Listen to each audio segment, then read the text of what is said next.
E aí, beleza? Lendo a palavra bíblica, do livro de Gênesis, leremos o capítulo 20. Agora, o principal, Senhor, eis aqui a tua palavra, dá-me a direção necessária para compreendê-la, vivê-la, Senhor.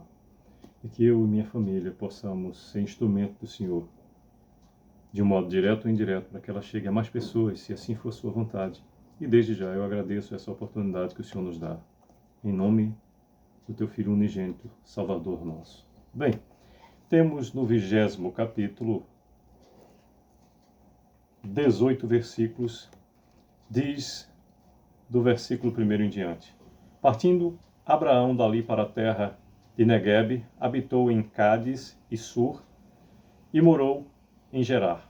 Disse Abraão de Sara, sua mulher, ela é a minha irmã. Assim, pois, Abimeleque, rei de Gerar, mandou buscá-la. Deus, porém, veio a Abimeleque em sonhos de noite e lhe disse: vai ser punido de morte por causa da mulher que tomaste, porque ela tem marido. Ora, Abimeleque ainda não a havia possuído, por isso disse: Senhor, matarás até uma nação inocente? Não foi ele mesmo que me disse, é minha irmã? E ela também me disse, ele é meu irmão? Com sinceridade de coração e na minha inocência foi que eu fiz isso. Respondeu-lhe Deus em sonho. Bem sei que com sinceridade de coração fizesse isso. Daí o ter impedido eu de pecares contra mim e não te permiti que a tocasses.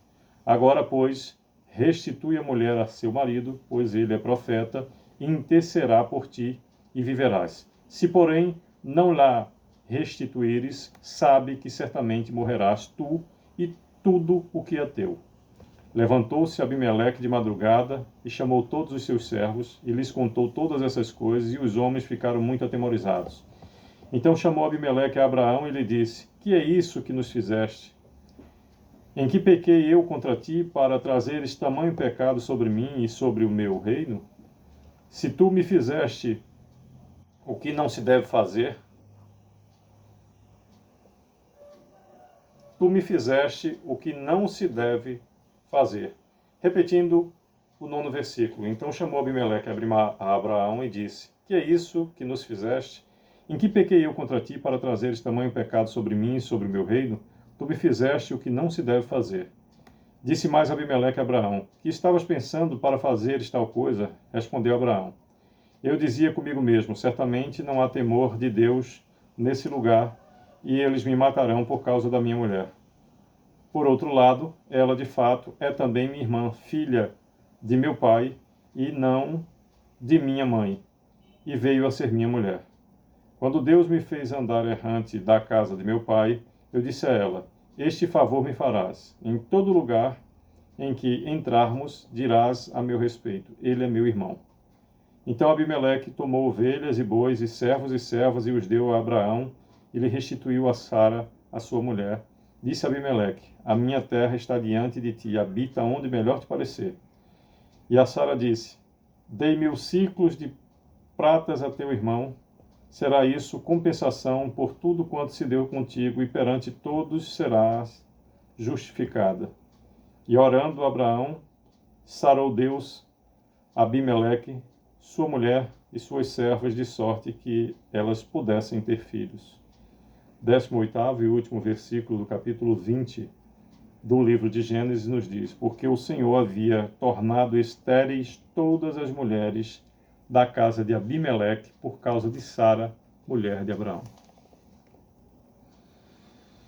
Bem, por meio dos 18 versículos que compõem o capítulo 20 de Gênesis, nos fala sobre Abraão e Sara e que eles peregrinam em Gerar. Pois é, diante dos fatos aqui narrados, temos a segurança e a certeza de que não é apenas uma impressão, é verdade, verdade real, que por vezes podemos errar também sem querer. E aqui me refiro a Abimeleque. Não teve ele nenhum interesse nocivo ou maldade no coração por buscar, na formosura daquela mulher, tê-la em se tratando de ser o rei do lugar onde ela se encontrava.